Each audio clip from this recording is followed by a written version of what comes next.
अभी जो major issue जो चल रहा है ना कि करंट और स्टैटिक को कैसे बैलेंस करें, तो जब तक स्टैटिक ठीक से कंप्लीट नहीं होगा ना, करंट अफेयर समझ में नहीं आएगा।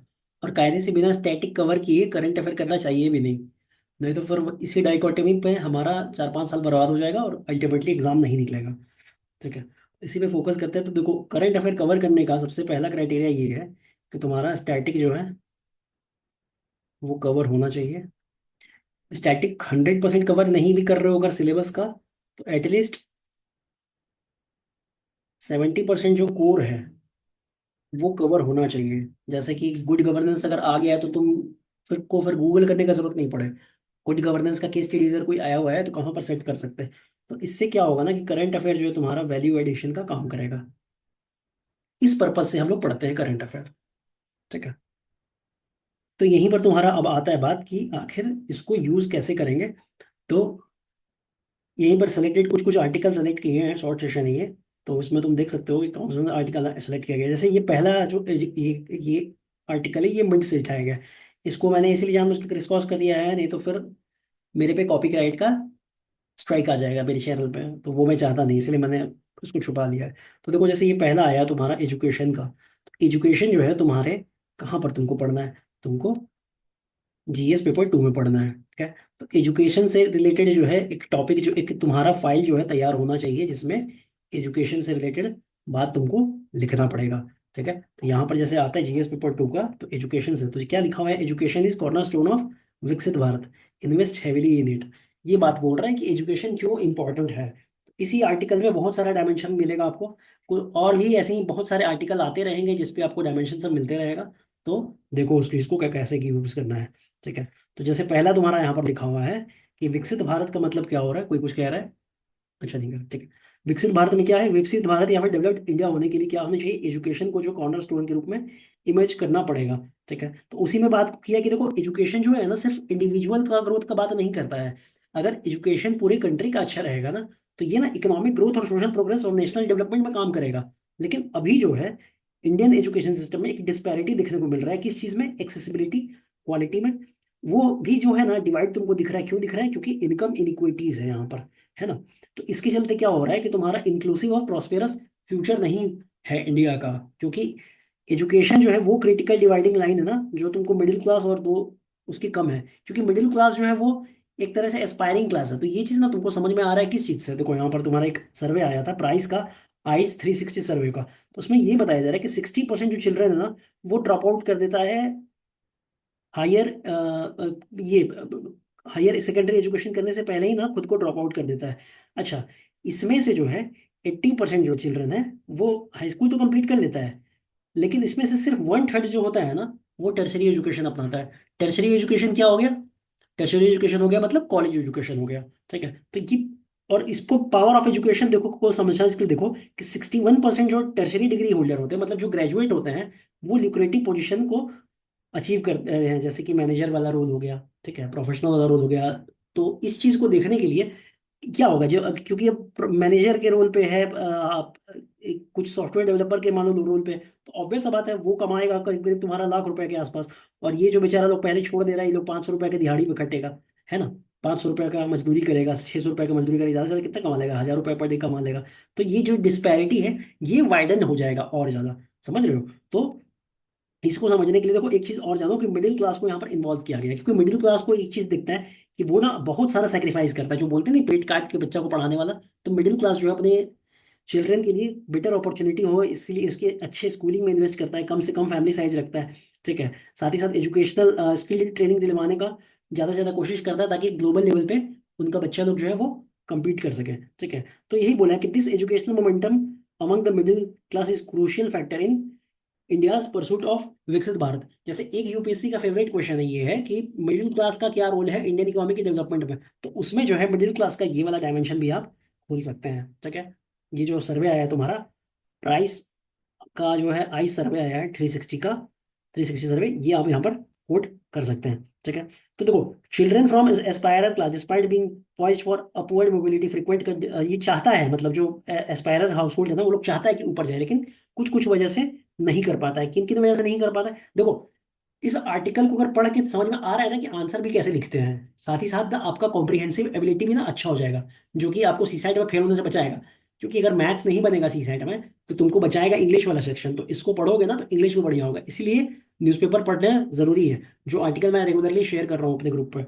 ठीक है, तो देखो, इकोनॉमिक प्रेशर आ जाता है, लिमिटेड एक्सेस टू क्वालिटी हो जाता है। जैसे कि बहुत सारा लोगों को क्या होता है, जैसे 8th तक ही उन लोग के गाँव में स्कूल है, और लड़की को ज़्यादा दूर भेजेगा नहीं पढ़ने के लिए। ये सब प्रॉब्लम आए दिन तुम लोग सुनते होगे न्यूज़पेपर में। ठीक है, अच्छा, एक चीज़ और बोला जा रहा है कि अगर फाउंडेशनल लिटरेसी और न्यूमरेसी स्किल ही अगर नहीं रहेगा तो पॉवर्टी के ट्रैप में वो फंसा रहेगा। जो अशिक्षित रहेगा उसी को किसी भी तरह का रोजगार नहीं मिलेगा, साथ ही साथ वो किसी और टाइप का रोजगार को ना सृजन भी नहीं कर पाएगा। ना वो रोजगार देने लायक रहेगा, ना रोजगार लेने लायक रहेगा। इसीलिए बोला है कि अगर आपको विकसित भारत को अचीव करना है तो ये जो एजुकेशनल डिवाइड है इसको ब्रिज करिए। साथ ही साथ पॉलिसी मेकर का कहाँ पर फोकस होना चाहिए, पॉलिसी मेकर का फोकस होना चाहिए कि क्वालिटी जो स्कूल में है, अनडिजर्व्ड एरिया है वहां तभी आप क्वालिटी पहुंचाए, ट्रेनिंग ट्रेंड टीचर पहुंचाए, साथ ही साथ टेक्स्ट बुक लाइब्रेरी टेक्नोलॉजी का एक्सेसिबिलिटी मिले, स्कॉलरशिप मिले वो लोग अच्छे से स्कॉलरशिप मिले, साथ ही साथ वोकेशनल ट्रेनिंग भी मिलेगा। कि अगर अब जैसे आउटडेटेड स्किल जो होता है ना वो हमेशा बेरोजगार रह जाएगा। जैसे आज से 10 साल पहले साइबर कैफे वाला कंसेप्ट हुआ करता था, साइबर कैफे में जाके लोग देखता था, जो भी देखना होता था वो देखता था, लेकिन अब इंटरनेट हाथ में ही आ गया है। तो एक तरह से वो आउटडेटेड स्कूल हो गया। तो जितना भी मतलब चिंटू भैया लोग साइबर कैफे खोल के रखे हुए थे, सब लोग बेरोजगार होकर घूमना शुरू कर दिए अचानक से जियो के आने के बाद, है ना। तो you need to be updated. ठीक है, अपने स्कूल को अपडेट करते रहिए। तो वही मार्केट रिलेवेंट स्किल के लिए बोला गया। अच्छा, अर्ली एजुकेशन भी बहुत इंपॉर्टेंट है। तुम देखो, अगर अर्ली एजुकेशन ही खराब हो जाएगा तो आगे का बेस ही तुम्हारा खराब हो जाएगा। जैसे कि अगर बचपन से तुम पढ़ाई नहीं की हो और अचानक से सोचोगे कि यूपीएससी में आके 4 महीने में फोड़ देंगे, तो पॉसिबल नहीं है। तुमको अपना बेस भी उस लेवल पे उठा के ले जाना पड़ेगा। ठीक है, तो उसके लिए वो बोला गया कि अर्ली एजुकेशन सही से दीजिए, बेसिक हेल्थ और न्यूट्रिशन पे ध्यान दीजिए, ताकि एक स्ट्रॉन्ग फाउंडेशन बन सके और वो लोग इकोनॉमिकली पार्टिसिपेट कर सके। ठीक है, उसके बाद आता है कि वही फाउंडेशनल गैप जो है इसको पहले भरिए। उसके बाद देखो, टेक्नोलॉजी का सबसे इंपॉर्टेंट रोल ये आता है ना कि टेक्नोलॉजी क्या करता है, एजुकेशन को डेमोक्रेटाइज कर देता है। टेक्नोलॉजी के चलते देखो कुछ कुछ लिमिटेड ज्ञान था, जैसे अब ये टेक्नोलॉजी ही है ना जिसके चलते दिल्ली में बैठ के हम तुम लोग को पढ़ा पा रहे हैं। नहीं तो तुम लोग कहाँ मिलता, कोई मध्य प्रदेश में बैठा हुआ है, कोई नॉर्थ ईस्ट में बैठा हुआ है, तो कैसे ये काम चल रहा है, ये काम ऐसे ही चल रहा है कि उन लोग को डिजिटल प्लेटफॉर्म से क्या हो रहा है कि जो भी सोशल इकोनॉमिक डिवाइड है वो कंप्लीट हो जा रहा है। तो इसके लिए क्या करिए, इसके लिए फिर इसको करेक्ट कीजिए। टेक्नोलॉजी मतलब एक मेजर ड्राइविंग फोर्स होगा, तो इसको करेक्ट करने का काम कीजिए। देख रहे हो मतलब कितना सिस्टमैटिक वे में लिखा हुआ है। ठीक है, तो यही हो जा रहा है कि इक्विप कीजिए, किसे इंटरनेट बढ़िया करवाइए, फिर आपका डिजिटल डिवाइड है, ट्रेनिंग है, जो टीचिंग एबिलिटी है, इसको सही करिए। ठीक है, अच्छा, एजुकेशनल डिवाइड जो है वो एक तरह से तुम्हारा सोशल इनइक्वालिटी को भी मिरर करता है। ठीक है, कंट्री को पोटेंशियल को। तो वही बोला कि आप जो है एक ऐसे सिर्फ मोरल इम्पेरेटिव सेट मत कीजिए, है ना, इकोनॉमिक नेसेसिटी को देखिए और प्रायोरिटाइज कीजिए कि इसको एजुकेशन को, ताकि विकसित भारत हो, इसके लिए क्वालिटी एजुकेशन पे इन्वेस्ट कीजिए। साथ ही साथ ये डिस्पैरिटी जो एजुकेशन में, एजुकेशनल एक्सेस में है, इसको आप सेट करके रखिए। ठीक है, उसके बाद यहीं पर तुम्हारा देखो ये लाइन बहुत अच्छा है, इसको तुम कहीं पर भी यूज कर सकते हो कि education for all is foundation upon which truly which a truly developed and inclusive and resilient India will have to stand. ठीक है, एजुकेशन क्या करता है, वही आपको करता है टूली डेवलप्ड इंक्लूसिव और रिजिलियंस स्टेट को आपको सेट करने का काम करता है। ठीक है, एक सेकेंड, एक मिनट। हाँ ठीक है, अब अगला आर्टिकल तुम देखो। अगला आर्टिकल में यही बात किया जा रहा है क्या कि देखो, अब देखो ये जैसे तुम्हारे किस पार्ट से रिलेटेड है, ये तुम्हारे GS3 के से पार्ट के से इकोनॉमी का, एग्रीकल्चर में लेबर किस तरह से काम कर रहा है उस पर ये है। तो ये तुम जैसे ही डालोगे तो तुम्हारा आंसर का क्वालिटी बढ़ जाएगा। जैसे कैसे हम कर सकते हैं, तो देखो पहले देखो, एक चीज ये बोला जा रहा है कि एक ट्रेंड है जो रिवर्स कर गया है। ट्रेंड रिवर्स कैसे कर गया है, तो देखो 2004 से लेके 2018 के बीच क्या हो रहा था कि तुम्हारा जो एग्रीकल्चर वर्कर का ना संख्या ना बहुत तेजी से कमा था, 66 मिलियन था। लेकिन वही 2017 से 2024 के बीच एक रिवर्सल ट्रेंड तुमको दिखा है, जो 66 मिलियन लोग एग्रीकल्चर छोड़ के चला गया था, अब 68 मिलियन लोग जो है एग्रीकल्चर के अपना रहा है फिर से। क्यों, इसके ये अच्छा बात नहीं है। इकोनॉमी एक तरह से आपका क्या कर रहा है, पीछे की तरफ जा रहा है ना। तो देखो यहाँ पर पहला क्या बोल रहा है कि देखो जो एग्रीकल्चर वर्कर थे वो लगातार तुम्हारा बढ़े जा रहा है। ठीक है, एक ये देखो राइजिंग ट्रेंड तुमको दिख रहा है। अगर इस हिस्टोग्राम बनाओगे इसका तो कैसा दिखेगा, ऐसा दिखेगा। तो एक राइजिंग ट्रेंड दिख रहा है अगर यहाँ 2017 से लेकर 2024 तक का बात करोगे।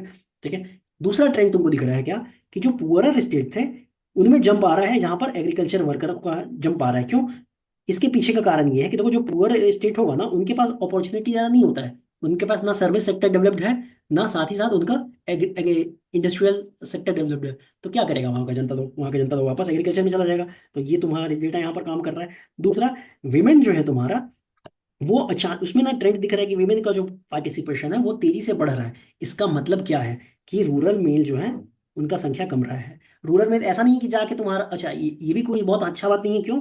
क्योंकि ये चीज़ तो यहाँ पर दिखेगा, एग्रीकल्चर में ट्रेंड घट रहा है, मैन्युफैक्चरिंग में घट रहा है, तुम्हारा सर्विसेज का भी प्रोडक्टिविटी एक हद तक मतलब बढ़ रहा है, बढ़ रहा है, बढ़ रहा है, लेकिन मैन्युफैक्चरिंग का स्टैग्नेट है। तो जो तुम्हारा गांव से आदमी जा रहा है, ऑब्वियस बात है वो सॉफ्टवेयर जाके डेवलप नहीं करेगा, है ना? तो इसका मतलब क्या है कि they are doing what, they are being just a labour in city.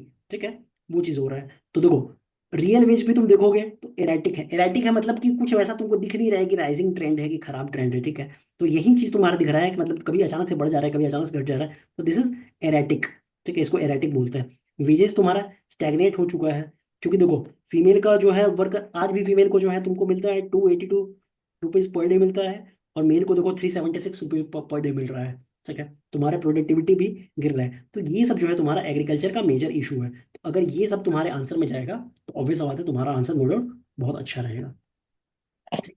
तो करंट अफेयर का मोटिव यही था बताने का कि देखो, पहले तो आपको स्टैटिक का आइडिया होना चाहिए कि कहाँ पर हो रहा है, कितना तक आइडिया है आपको। 70% कम से कम कोर अगर कवर नहीं है तो करंट अफेयर को हाथ लगाए कोई फायदा है नहीं, क्योंकि फिर करंट अफेयर को एज अ वैल्यू एडिशन के रूप में देखो।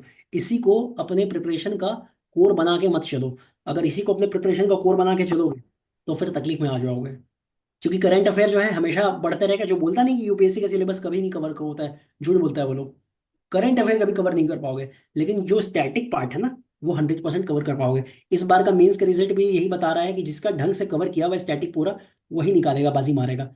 सिर्फ करंट के बेसिस पे आपको कितना नंबर मिल जाएगा? 1 नंबर, 2 नंबर, 3 नंबर मिलेगा। लेकिन अगर स्टैटिक प्लस करंट आ रहा है तो तुम्हारा आंसर जो है 5 नंबर, 6 नंबर तुमको मिल जाएगा, मतलब 50 से 60% तक ले आओगे, जो कि एक टॉपर के स्कोर के लायक रहेगा। ठीक है, तो यही था। इसमें किसी को कोई डाउट है? दोनों आर्टिकल जो डिस्कस किए उसमें किसी को कोई डाउट है? अदो? ठीक है। नो। कोई कुछ कुछ कह रहा है? अदो? नो सर, कोई डाउट नहीं है। ठीक है, तो वही फिर, ये टेलीग्राम का मेरा ग्रुप है, ये ओपन सबके लिए है, ज्वाइन कर सकते हो, डिस्क्रिप्शन में डाल देंगे। तो ठीक है, इसी तरह से करंट अफेयर को तैयार करो, डेली अपडेट हो रहा है ग्रुप पे, आप लोग करिए उसको। ठीक है, थैंक यू।